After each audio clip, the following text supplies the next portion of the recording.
సిగలోన గంగమ్మ సగమైన గౌరమ్మ నగలైన నాగములదే భోగమో కదా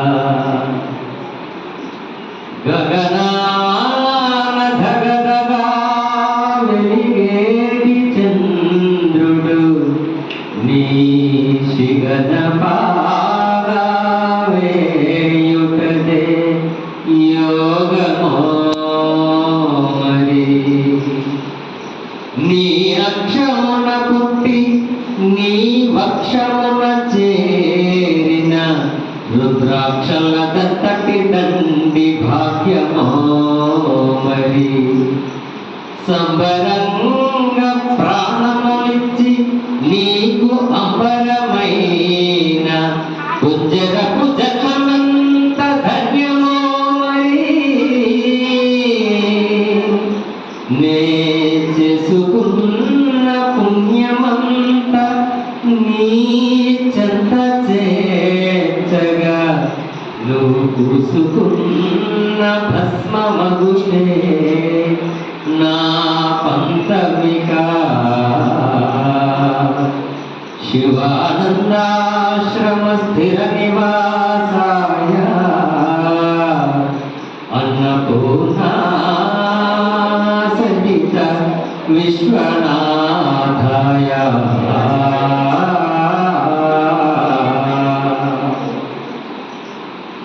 దుర్గుణములు వీడి నిర్గుణుండవైన నిన్ను పొందు మార్గము చూపుమ పవక ప్రదాయ స్వర్గమును కోరు వకమునకు నేను చందనా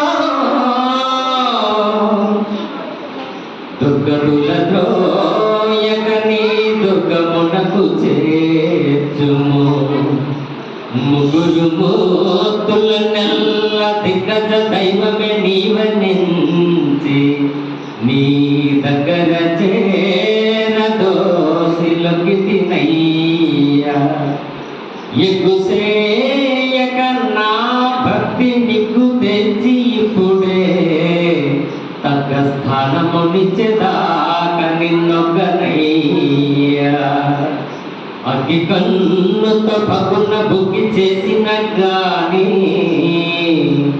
నెగ్గెదాక నా పంతము తగ్గేదెలేదయ్యా శివానందాశ్రమ స్థిర నివాసాయ అన్నపూర్ణా సహిత విశ్వనాథాయ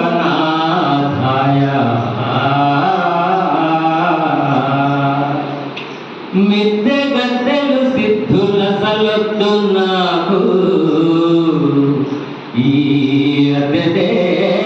దేహమునకింత ముద్ద చాలు బద్ధకము దిలిని వద్దకే చేరితినయ్యా నిధులలోనైనను నీకే బద్ధుడనైందిని పద్దురాయక ముద్దునైన నా దోషములన్నీ రద్దు చేయుము చక్కదిద్ది దుర్బుద్ధులన్నీ ముందుగా ఇతరమ్మలతో ఎత్తుపై నొచ్చి నన్ను ధరింపుమయ్య నా పెద్ద దైవమా అతులు గీసినచో మన ఇద్దరి మధ్యన నీతో యుద్ధమునకై నన్ను నే సిద్ధమేనయ్యా శివానందాశ్రమ స్థిర నివాసాయ అన్నపూర్ణా సహిత విశ్వనాథాయ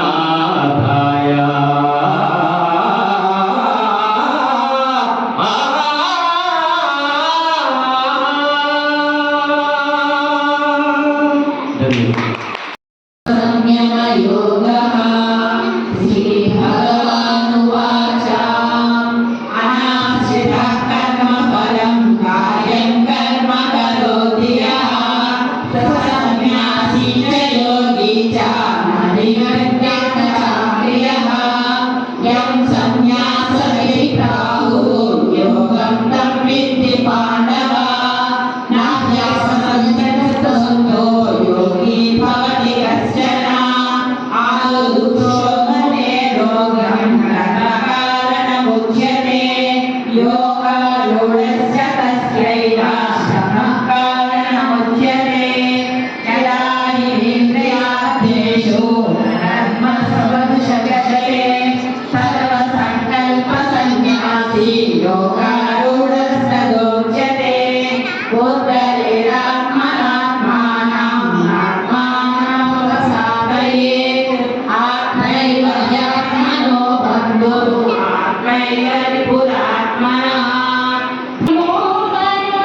హరే ముకుంద మురారే రామ కృష్ణ హరే ముకుంద మురారే పాండురంగ పాండురంగ పాండురంగ హరే పాండురంగ పాండురంగ పాండురంగ హరే రామకృష్ణ హరే ముకుంద మురారే రామ కృష్ణ హరే ముకుంద మురారే పాండురంగ పాండురంగ పాండురంగ హరే పాండురంగ పాండురంగ పాండురంగ హరే మకర కుండలధారి భక్త బంధు సౌరి కుండలధారి భక్త బంధు సౌరి ముక్తిదాత శక్తిదాత విఠల నరహరి ముక్తిదాత శక్తిదాత విఠల నరహరి దీనబంధు కృపా సింధు శ్రీ హరి శ్రీ హరి దీనబంధు కృపా సింధు శ్రీ హరి శ్రీ హరి పావన హరే సుభాగ వాసుదేవ హరి పావన హరే సుభాగ వాసుదేవ హరి కృష్ణ హరి ముకుంద మురారి రామ కృష్ణ హరే ముకుంద మురారే పాండురంగ పాండురంగ పాండురంగ హరి పాండురంగ పాండురంగ పాండురంగ హరే తులసిహార కందర భక్త హృదయ మందిర తులసిహార మంగళ భక్త హృదయ మంగళ మందరాత్రి ధర ముకుంద ఇందిరేశ సుందర మంగళాత్రి ధర ముకుంద ఇంద్రేశ సుందర రామ కృష్ణ హరి ముకుంద మురారి రామ కృష్ణ హరే ముకుంద మురారే పాండురంగ పాండురంగ పాండురంగ హరి పాండురంగ పాండురంగ పాండురంగ హరే జగత్రయ జీవన కేశవ నారాయణ జగదయ జీవన కేశవ నారాయణ మాధవ జనార్దన ఆనంద గణహారి మాధవ జనార్దన ఆనంద హరే రాజస సుకుమార మోహనాకార రాజస్థాయను వర కృష్ణ కృష్ణాయను వర కృష్ణ మురహర కేశవ యాదవ మాధవ మురహర కేశవ యాదవ మాధవ కృష్ణ కృష్ణాయను వర కృష్ణ కృష్ణాయను వర కృష్ణ మురళి మనోహర కృష్ణ మురారి మురళి మనోహర కృష్ణ మురారి కృష్ణ మురారి శ్యామ మురారి కృష్ణ మురారి శ్యామ మురారి మురహర కేశవ యాదవ మాధవ మురహర కేశవ యాదవ మాధవ మురహర కేశవ యాదవ మాధవ మురహర కేశవ యాదవ మాధవ కృష్ణ కృష్ణ యదువర కృష్ణ కృష్ణ ఇక్కడనే పాపం ఒక జైల్లో పెట్టాడు. ఆ జైల్లో ఏమైనా ఉన్నాయా అని ఎప్పటిలాగా ఏమీ లేవు పాపం. ఆ తల్లికి 2 చేతులు కట్టేశారు, 2 కాళ్ళు కట్టేశారు. ఆవిడికి పొరిటి నొప్పులు వస్తున్నాయంటే ఒక ఆడవారిగా మనందరికీ కూడా తల్లులందరికీ కూడా ప్రసవవేదన తెలిసిందే. కానీ అది చెయ్యి అనుకోలేదు, ఇలా అనుకోలేదు. అలాంటి సమయంలోని పాప ఈ కృష్ణుడు ఉద్భవించాడు అన్నమాట. అలాంటి కృష్ణుడు పుట్టగానే ఏమైనా మంచి మంచి బిర్యానీ ఏమైనా తెప్పించారా, ఆయన ఏమైనా కడుక్కోబెట్టారా, ఓ పరుపు వేశారా, ఏమీ లేదు. కనీసం ఆయనకి శుద్ధి కూడా చేసే నీళ్లు పోసారో లేదో తెలియదు. ఆయన ఏమైనా నదిలో స్నానం చేసి పెట్టాడు. అలాగే అందులో ఉద్భవించాడు ఆయన. అయితే ఆ పాప వసుదేవుడు ఏం చేశాడు, ఎక్కడైతే ఈ కంసుడికి ఈ విషయం తెలిస్తే వచ్చి ఎక్కడ ఈ శిశువుని చంపుతాడు అనే భయంతో ఆయన ఏం చేశాడట, ఒక చిన్న అక్కడే ఉన్నటువంటి చిన్న దుడ్డిని తీసి ఆ దుడ్డంగానే అది కూడా కాదు, కనకుండా వర్షంలోనే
అంటే ఆవిడ ఉత్కృష్టంగా పొందిందంట. మళ్ళీ నన్ను ఆపేవాడు ఎవడంటే అహంకారంతో ఉండదు.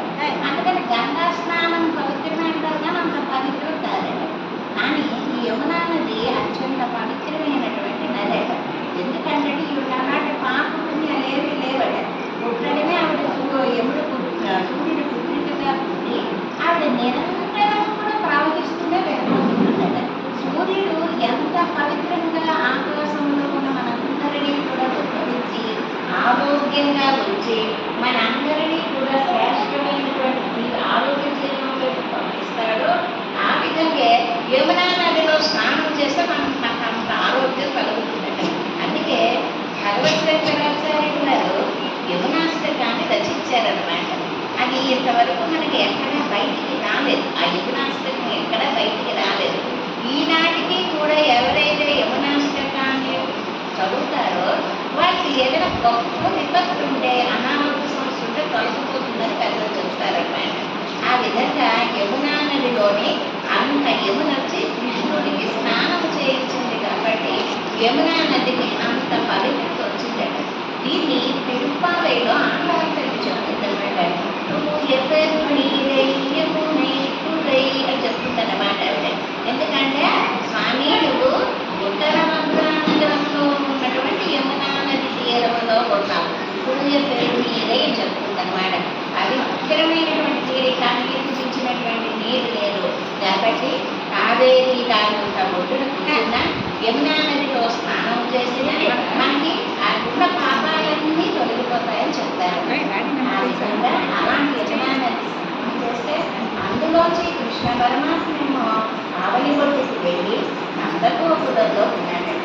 ఆ నందగోకులలో అంతవరకు కూడా ఆడపిల్ల అనుకున్న వాళ్ళందరికీ కూడా ఆ రాత్రి అయిపోయింది. మనసులో చూస్తే మగపిల్లవాడైనా మారాడట. ఇదేమిటి నిన్నటి వరకు ఆడపిల్ల అనుకున్నాం కదా, మళ్ళీ ఆ మగపిల్లవాడైతే మనమే తప్పుగా భ్రమపడ్డామేమో, మగపిల్లాడే మనం పోల్చుకోలేదని మళ్ళీ వాళ్ళలో వాళ్ళే కొసలు ఆడుతున్నారట. ఈ గోపవరులందరూ ఉండి మనం అందరికీ వీళ్ళట చెప్పుకున్నాం కదా, మనకి ఏదైనా ఊళ్ళో జరిగింది అనుకోండి, ఆ ఇంట్లో పెళ్ళైంది అన్నారు అనుకోండి, ఆమెను ఎవరికి ఇచ్చారని అడుగుతారు. ఆయన పెళ్ళికొడుకు ఏం చేస్తున్నాడు అడుగుతాడు. పెళ్ళికొడుకు తండ్రి ఏమంటారు, వాడికి ఎంతమంది అక్కడ చెల్లిళ్ళు అంటారు. మన ఆడవాళ్ళకి ఇంత విషయం చెప్తే ఊరుకోము, మొత్తం విషయం అంతా చెప్పియాలన్నమాట. ఆ పిల్లడికి ఎంత జీవితమో చెప్పాలి, వాళ్ళ నాన్నగారికి ఎంత కష్టమో చెప్పాలి, వాళ్ళ ఎన్ని ఉన్నాయో చెప్పాలి, ఎన్ని బాధలు నిజంగా మనకి ఇంత కూడా తెలియకపోతే మనకి చాలా కష్టం వచ్చేస్తుంటుంది అన్నమాట. అయ్యో ఇంకా చెప్పలేదండి, ఇంకా చెప్పలేదండి అనుకుంటాం. ఆ విధంగా ఈ కాలేజీ గోపవల్లి వీళ్ళందరూ చక్కగా కబుర్లు ఆడుకొని చిన్న పిల్లాడు పుట్టాడు పదండి మన అందరం చూద్దామని వాళ్ళకు ఉన్నటువంటి అలంకారాన్ని పెట్టుకొని బయలుదేరారు. అద్భుతంగాను అందరూ చంపస్వరాలు పెట్టుకున్నారట, పెద్ద ముక్కర్లు పెట్టుకున్నారట, ఆ పొప్పు నిండా పువ్వులు పెట్టుకున్నారట, ఇంకా మంచి చీరలు కట్టుకున్నారట, ఉన్న ఆభరణాలన్నీ ధరించుకున్నారట. చూడండి, మనం వెళ్తున్నప్పుడు ఎవరింటికైనా ఒక పిల్లడు పుట్టాడు అనుకోండి, చేతులు పట్టుకొని వెళ్ళినాం, ఒక పాత చీరలు కట్టి పట్టుకొని పూర్వం వెళ్ళేవాళ్ళం. ఇప్పుడు ఏం లేవు, అన్నీ మనకి పార్సల్స్ వచ్చేస్తున్నాయి అన్నమాట, ప్రొడక్ట్స్ అన్నీ వచ్చేసాయి అన్నమాట. ఇవన్నిటితో వెళ్తున్నారు. పూర్వం రోజుల్లో అమ్మ ఎవరి కడుపు చలువో ఎవరో పాత చీర ఇవ్వండి అమ్మ అని చెప్పి అడిగి పట్టుకెళ్ళేవారు. ఇప్పుడు ఆ పాత చీరలు ఎవరికి వేయటం లేదు, ఇంకా బుయ్యాలు మానేశారు, అవి పాత చీరలు మానేశారు. వాళ్ళకి అలాగే రోగాలు కూడా అలాగే వస్తున్నాయి ఆ పిల్లలకి. ఈ విధానంగా ఆ పట్టుకొని వెళ్ళి ఆ పిల్లవాడిని చూసి అందరూ నలుగురు పెట్టి స్నానాలు చేసి చక్కగా మంచి ఈ పాత చీరలు కట్టి ఆ పిల్లాన్ని పడుకోబెట్టారట. పడుకోబెట్టినప్పుడు కమల రక్షణ జోజో అని పాడుతున్నారట. పాడుతుంది చక్కగా ఈ పిల్లాడికి పడుకోవడం అంటే ఎవరు తెలియదు, కళ్ళు పెట్టి కూర్చున్నాడు అన్నమాట. కొంతమంది అలా కాదు, ఇలా ఒళ్ళ వేసిలా కొడుకే పిల్లాడు పడుకుంటాడు అని కొంతమంది అన్నారు. ఇదే కొంతమంది ఒళ్ళ వేసిలా కొట్టారు. అలా కాదు ఇలా చేయి పెట్టి ఊపితే పడుకుంటారు కొంతమంది పిల్లలు అన్నారు. కొంతమంది ఇలా అని ఊపారు. అలా కాదు, కొంతమంది భుజం మీద వేసుకొని ఇలా కొడితే పడుకుంటాడని భుజం మీద వేసి కొట్టారు. కొడుతుంటే మరి ఇవి కనిపించారు కదా, ఆ వెనక ఆవిడ చూడమన్నారట. ఆ వెనక ఆవిడ చూస్తే ఆవిడ పడుకోలేదు వాడు. ఇవన్నీ అన్ని విధాలుగా ఊపుతున్నాం కదా, ఉయ్యాలు వేసి కొంతమంది ఇలా ఊపుతారు, కొంచెం స్లోగా ఊపుతారు. కొంతమంది ఉయ్యాలు గట్టిగా ఉంటుంది ఇలా ఊపుతారన్నమాట. ఎలాగోలా పడుకోవాలి కదా పిల్లడన్న బాధ. ఆ విధంగా అందరూ ఊపుతారు. ఎప్పటికీ ఆ కృష్ణ పడుకోలేదు. వీడు అర్థం కాక ఆఖరికేమో పడుకోలేదు వీళ్ళందరూ కళ్ళు మూసుకుంటే కృష్ణుడు కన్నాడు. వీళ్ళందరూ కళ్ళు మూసుకున్నారు కదా, నేను కూడా కళ్ళు మూసుకున్నాను. కృష్ణుడు కళ్ళు మూసుకున్నాడు. మూసుకొని అమ్మయ్య పడుకున్నాడని వాడినేమో మంచం మీద మళ్ళీ పడుకోబెట్టాడు. పడుకోవడం అంటే కళ్ళు మూసుకోవడం అని పరమాత్మకు అప్పుడు తెలిసిందట. అంతవరకు కూడా పడుకోవడం అంటే ఏమిటో మన పరమాత్ముడికి తెలియదన్నమాట. ఈ విధంగా చక్క పడుకున్నాడు కృష్ణుడు. చక్క కొంచెం పెద్దవాడయ్యాడు. ఆ తర్వాత ఏమో శకటాసురుడు అనేటువంటి రాక్షసుడిని చంపాడు. మొట్టమొదటి వచ్చినటువంటి రాక్షసుడు అంటే పూతన అన్నమాట. పూతన వచ్చి తన కాలుక పాలునేమో విషముగా మార్చి ఆ కృష్ణ పరమాత్మని చంపుదాం అనుకుంటే ప్రాణాలనే హరించి ఆవిడ హతమార్చాడు. ఆ తర్వాత శకటం అంటే బండి అన్నమాట. బండి రూపంగా రాక్షసుడు వస్తే ఆయన్ని కాలిలో తన్నాడు అన్నమాట. తన్నితే అక్కడ ఉన్నటువంటి వాళ్ళు అందరూ బండి దారిలో తెలిసింది అనుకున్నారు. ఈయన చంపాడని అనుకోలేదు. చేసిన లీలలన్నిటినీ కూడా వాళ్ళందరూ ఎలా అనుకున్నారు? చాలా అమాయకంగా అనుకున్నారు. మా కృష్ణుడేమిటి ఈ బండి నమ్మడమేమిటి, మా కృష్ణుడేమిటి రాక్షసుడు చంపడమేమిటి, మా కృష్ణుడేమిటి ఈ పని చేయడం ఏమిటి అనుకున్నారు. అలా పరమాత్మ కొంచెంగా తన లీలను పెంచుకున్నాడు అన్నమాట. ఆఖరికి కాళీయం అడుగులో ఉన్నటువంటి కాళీపీఠమైనటువంటి పెద్ద పాము విషము చిల్లుడు మొత్తం అందరినీ కూడా విషమయంగా నడుస్తూ ఉంటే పరమాత్మ ఊరుకోడన్నమాట. ప్రకృతిని ఎవరైనా ధ్వంసం చేస్తే పరమాత్మ ఊరుకోడు. ఇప్పుడు చూడండి, మనందరం కూడా ప్రకృతిని చాలా ధ్వంసం చేస్తున్నాం. నీళ్లు కొనుక్కుంటున్నాం, కొనకపోతే దాన్ని కొనుక్కోవాల్సిన అవసరం మనకు వస్తుంటుంది అన్నమాట. కానీ నీళ్ళు ఎక్కడ పండాలి? నీళ్ళు పరిశుద్ధంగా ఉండాలి. పూర్వం మా చిన్నప్పుడు ఎక్కడైనా చేపలతో నీళ్ళు వస్తే తాగిసేవాడు, బోరికి ఉంటే కొడితే తాగిసేవాడు. మనం ట్రైన్లో వెళ్ళినప్పుడు చిన్న చిన్న మట్టి పూజలు పట్టుకొని తాగుతుండేవాడు. ఇవాళ మనం మినరల్ వాటర్, ఆ వాటర్, ఈ వాటర్, రకరకాల వాటర్లు కొనుక్కొని ఆ తాగుతున్నారు అనమాట. మొన్న ఎప్పుడో నేను చూసాను ఆ వాటరు చిన్న పిల్లాడికి పట్టుకుని అన్నమాట. అది లీటర్ 4,000 రూపాయలు కదా వాటర్ ప్యాకెట్. అలా ఉండిపోయండి నా 4,000 రూపాయలు లీటర్ అంటే అదేమో నీళ్ళు పెట్టాలి, అదే తాగాలండి ఎక్కడికైనా వెళ్ళాడైతే. అంటే మనం ఎక్కడికి వెళ్ళిపోతున్నాం? ఈ ఏడకి వెళ్ళిపోతే దానికి ఎక్కడికి వెళ్ళిపోవాలో మనం కొడుకు కూడా. ఈ ప్రకృతిని మనం సంరక్షించుకోవాలి. అందుకే కదా ఇప్పుడు మనకు పర్యావరణం అనేటువంటి వచ్చింది. ప్లాస్టిక్ని ఎందుకు చేయండి, ప్లాస్టిక్ని కంట్రోల్ చేయండి అనేటువంటి మనకి వస్తాయన్నమాట.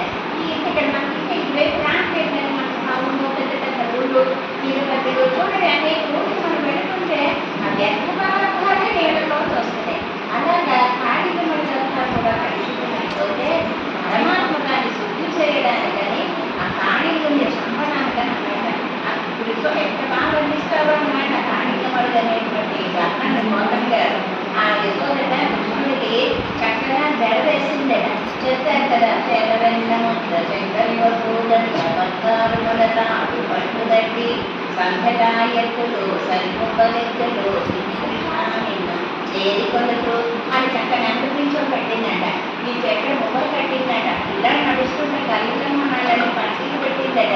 ఇవన్నీ పెట్టి తయారు చేసి అందుకే కృష్ణ కృష్ణ నువ్వు ఒంటికి అమ్మతో వెళ్తున్నావు కదా, ఆ దాంట్లో కాళీ వాడు తెలిసినా అక్కడ పెద్ద పావుని నిందిస్తుంది అన్నాడు.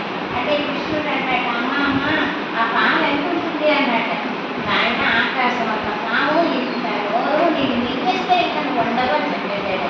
అమ్మ అమ్మ నేను గట్టిగా వస్తే నువ్వు వచ్చింది కొట్టి అన్నాడు. అలాగే అంటాడు యశోద. చిన్న కాళ్ళు పిల్లల నోరు నిచ్చిందట. ఈ ఊరు అదేమైనా భయపడి పారిపోతే పారిపోతుంది, నువ్వు జాగ్రత్తగా ఉండు అని చెప్పింది. కానీ ఇప్పుడు అందరితో వెళ్ళినట్టుగా వెళ్ళి ఆయన పరమాత్మను కాబట్టి ఆ లీలను ఆయనకే సాధ్యం కాబట్టి ఆయన ఏం చేశాక వెళ్ళి ఆ కాళీలో దూకాడు. దూకి ఆ కాళీయుడినేమో ఆయన సంహరించి మరలా బయటికి వచ్చి ఆ ఊరిని అందరినీ కూడా సంరక్షించాడు. ఆయన అంత అద్భుతమైన లీల చేసుకున్నా వారి భక్తులు కాబట్టి, అమాయకులు కాబట్టి, భక్తి తప్ప వారికి ఏమి తెలియదు కాబట్టి వాళ్ళు ఏమనుకున్నారట, ఓహో మా కృష్ణుడు ఆ మడుగులో దూరితే పాపం పాము పంపించేసింది దూకి వెళ్ళాలని చూసి అనుకున్నారు. కానీ ఇది చంపి బయటకు వచ్చేయడానికి కూడా వాళ్ళకి అనుకోలేదన్నమాట. అంటే అంత అమాయకమైనటువంటి ప్రేమ ఉందన్నమాట పరమాత్మ మీద వాళ్ళకి. ఆ విధంగా ఆ కార్యంలో జరిగింది. భాగవతంలో ఆ చెప్పేటప్పుడు కూడా నారదుడు చెప్తాడ, భక్తి వల్లే మనకి జ్ఞానం కలుగుతుంది. జ్ఞానం వల్ల వైరాగ్యం ఉంటేనే మోక్షం వస్తుంది. ఈ వైరాగ్యం ఎలా వస్తుందట? అందుకే కోర్చుడు గారు చెప్తారన్నమాట. ఎంతసేపుగా నా బదలి వరమని నిచోత్సాహం వద్దని జనమాత్రుడని సంసారం అయిపోనని అని చెప్తారు. ఎలా అంటే ఏదొచ్చినా భగవత్ కైంకర్యమే. ఇవాళ ఇప్పుడు ఇలా కూర్చోబెట్టి నాకు మాట చెప్పమని అనుకోండి, ఇది భగవత్ కైంకర్యం అంటే భగవద్గీత మనం చెప్తున్నాం. ఇలా మన ఆశ్రమానికి వచ్చాము, అది భగవద్ కృప వల్లే మన సాంగత్యం అన్నమాట. నిజంగా మనందరికీ ఏదో ఒక డబ్బు వచ్చింది అనుకోండి, ఇవాళ మనం చెప్పేది ఆరోగ్యంగా ఉండి మనందరం ఇంకా శుభ్రంగా ఉండి మనందరం ఇక్కడ కూర్చున్నామంటే అది కేవలం భగవంతుడి తాలూకా దయ అన్నమాట. కాబట్టి ఇలాంటివన్నీ కూడా అవి భగవద్ కాలగమనంలో వెళ్ళిపోతూ ఉంటాయి అన్నమాట. ఎలా వెళ్ళిపోతాయి అంటే భక్తి వల్లే ఈ జ్ఞానం వచ్చి ఆహా నేను కాదు నేను కాదు నేను కాదు అనేటువంటి వెళ్ళిపోతుంది. ఇంకా మీకు బాగా అర్థం అవ్వాలంటే ఒక చెరువులో దొరికే అనుకోండి ఈత నేర్చుకోవడానికి, మనం ఆ చెరువు ఎక్కడైనా బండుంటే పడుకుంటే ఈతగలమా? ఈతలేము. ఎలా అని నీటిని ఇలాగనాలి తోసుకుంటూ అన్ని కాళ్ళు ఇలా కలుపుకుంటుంటేనే మనం ఆ చెరువులోంచి చక్కగా ఈడుకుంటూ ఏవల పొట్టు నుంచి ఆవిడ పొట్టు మనం వెళ్ళిపోతాం అన్నమాట. అలాగా ఈ సంసారం అనేటువంటి సాగరంలో మన అందరం ఉన్నాం. మనము ఈ సాగరం ఒడ్డు నుంచి మోక్షం అనే ఒడ్డు వరకు మనం వెళ్ళాలంటే ఎలా వెళ్ళాలి?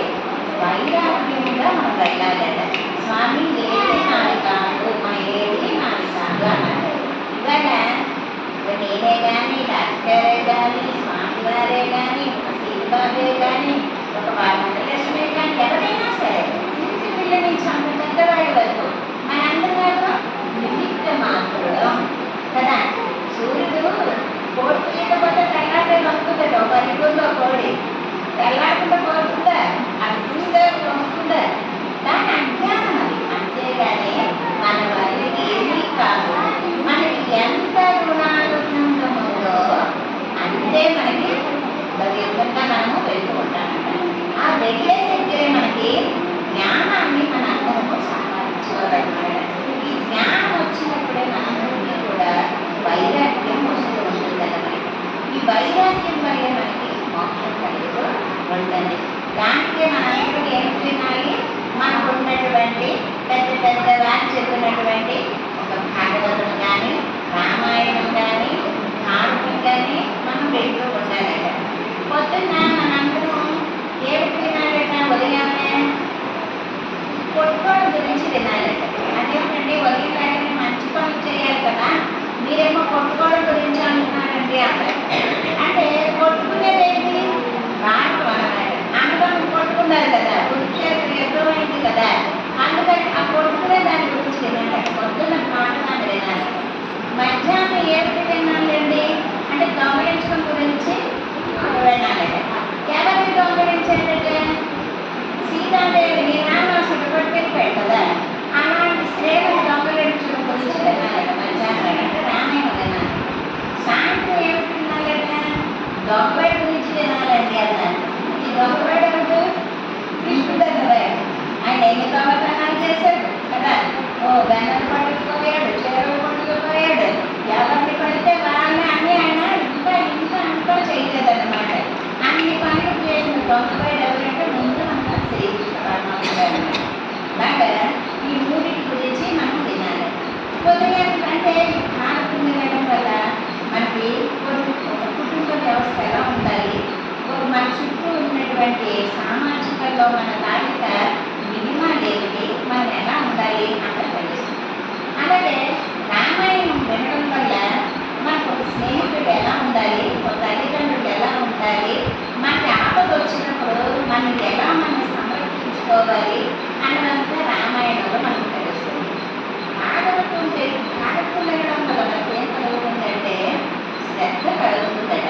ఓహో భక్తుడు అనేవాడు కష్టపడితే భగవంతుడు ఉపేక్షిస్తాడు, ఏదో రూపంలో వచ్చి మనని రక్షిస్తాడు అనేటువంటి భక్తుడు కథలే కదా భాగవతం. అందుకని మనం రాత్రి ఈ దొంగపడి గురించి తినాలని చెప్తాము. అందుకనే ఈ మూడింటిని మనం ఇట్లా మామూలు అందుకే ఎక్కువగా మనకి ఎప్పుడూ కూడా సత్సంగంలో భాగవత ప్రస్తావనే చేసుకుంటూ ఉన్నాం. అలాగే మరి చక్కగా నేనైతే అనుకున్నాను ఇంకా సత్సంగానికి అయినా చక్కగా కుర్చీలో కూర్చొని అందరూ చెప్తుంటే విన్నాము, బాగున్నారు మన సత్యవతున్నారు, లక్ష్మీనారాయణ, లేకపోతే మీకు చిన్న చిన్న పిల్లలు పిల్లలు కూడా వచ్చేస్తారు చక్కగా. నేను అదే అనుకున్నాను, ఇక దయ లేదు, మనం ఇంకా రిటైర్మెంట్ రిటైర్మెంట్ ఉంటాయి అన్నమాట. నేను కూడా ఈసారి కొంచెం వైరాగ్యంలోకి వెళ్దాం, నోరు చూసుకుందాం అని అనుకున్నాను. నేను అనుకుంటూ ఎక్కడ మా సత్సంగాన్ని ఒకసారి చక్కగా కనుక చూద్దాము అని అనుకొని నేను వచ్చాను. కాకపోతే తాను ఒకటి కలిస్తే దైవం ఒకటి కలిసిందని మీరందరూ ఏదేదో అనుకుని ఇక్కడ కూర్చోబెట్టాను. నేనేదేదో అనుకుని చెప్పేస్తున్నాను అన్నమాట. ఇంకా భగవంతుడు అనుకుని చక్కగా కూర్చొని ఒక 4 మంచి మాటలు మాట్లాడుకోవాల్సిన ఈ మాటలు ఎప్పుడైనా మీకు ఆనందాన్ని కలెక్ట్ చేస్తాయి కదా. మనం ఇరుకు కొరకు కూర్చొని ఏం చేస్తాం?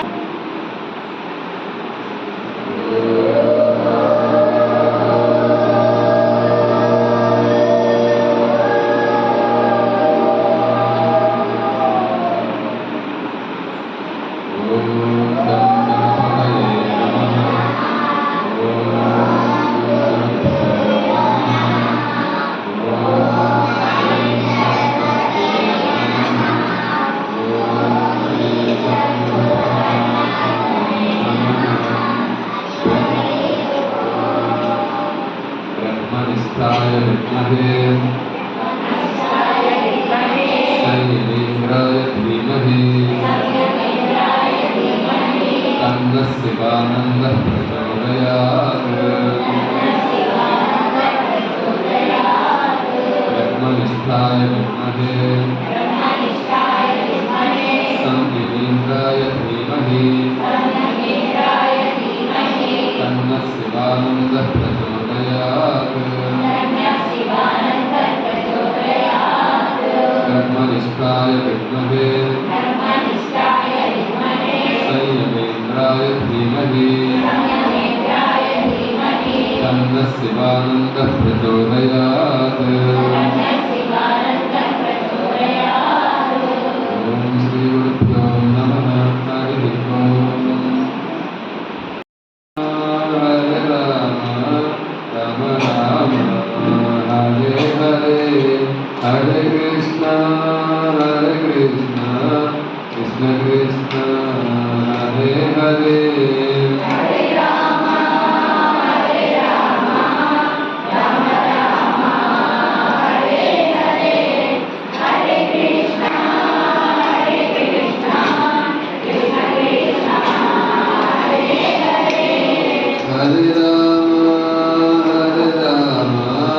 राम राम हरे हरे, हरे कृष्ण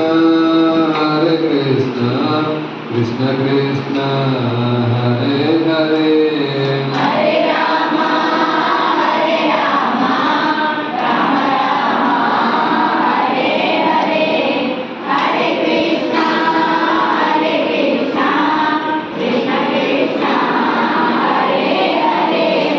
हरे राम राम राम हरे हरे, हरे कृष्ण कृष्ण कृष्ण हरे हरे।